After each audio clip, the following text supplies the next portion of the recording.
Well, here we go again, Caitlin. This president apparently has learned nothing from the 20 plus years of war, the trillions of dollars that Americans, mainly the working class, spent the thousands of working class kids' lives. In the fact that, we are spending billions of dollars on this operation and it's not putting groceries on your table. It's not helping you buy a home. It's not helping you send a kid to school. This is not what Americans want. Don't get me wrong. I am for American strength in the wise use of American power. And I wouldn't hesitate to use the American military to protect Americans and our interests. But I just don't see at all how this is what Americans want. And of course, as a member of Congress, I'm going to stand up and say enough is enough. Well, listen, I'm just damn furious. The man's a five-time draft dodger. He's an elite, and I went to war. I fought with working class kids. They're the ones that do the fighting and dying. And how amazing of Donald Trump to say, that often happens in war, and that's a cost he's willing to take. Great for him. It's not his kids. It's not his family. It's not his billionaire donors who are having to go off and do it. It's kids in towns across the country that have to pick up the guns, jump into the planes and helicopters and get it done. And it's kids that are sitting there at military bases in Bahrain, like your video is showing now, who are sitting in bunkers right now because Donald Trump is willing to take a chance with their lives. This is everything that's wrong with our national security infrastructure and our policies, right? Elites make decisions. They talk tough. They pound their chests. And then everybody else is left holding the bag.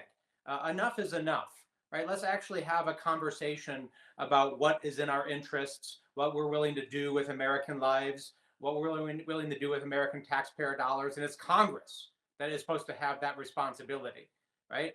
I'm not interested in process arguments, but what I am interested in is accountability. And the Constitution put that accountability on Congress to take the votes, be held responsible for it, and to go home and sit in high school gymnasiums and Rotary clubs and forums around the country and to be held accountable for those decisions. Heck yeah, I do. I think we should go back to DC right now. I'm willing to jump on a plane in an hour and go home and take up a vote on this because that is what the American people deserve, right? They deserve accountability. They deserve to know who is willing to take chances with their national security, their kids' lives, their taxpayer dollars. Let's take the vote. I want names. I do think this was an act of war, and I think it was unconstitutional, right? And again, you can talk about the Constitution, we can talk about process, all well and good, but for me, it's about accountability. The reason why we need to take the vote and why Congress needs to be held responsible is because we need to tally it up, take the votes. People need to know where folks stand, right? For 20 years, we went to war in Iraq and Afghanistan, and there were very few votes, if any, for years. We financed it with debt that's now sitting on our debt rolls, trillions of dollars. And look how they turned out, right? Nobody's ever going to tell me sitting here today that if Congress had to take yearly votes and to spend money, not debt money, but taxpayer dollar money every year, that those wars wouldn't have ended sooner or differently, right? Americans deserve better than that, and that's what I'm going to fight for.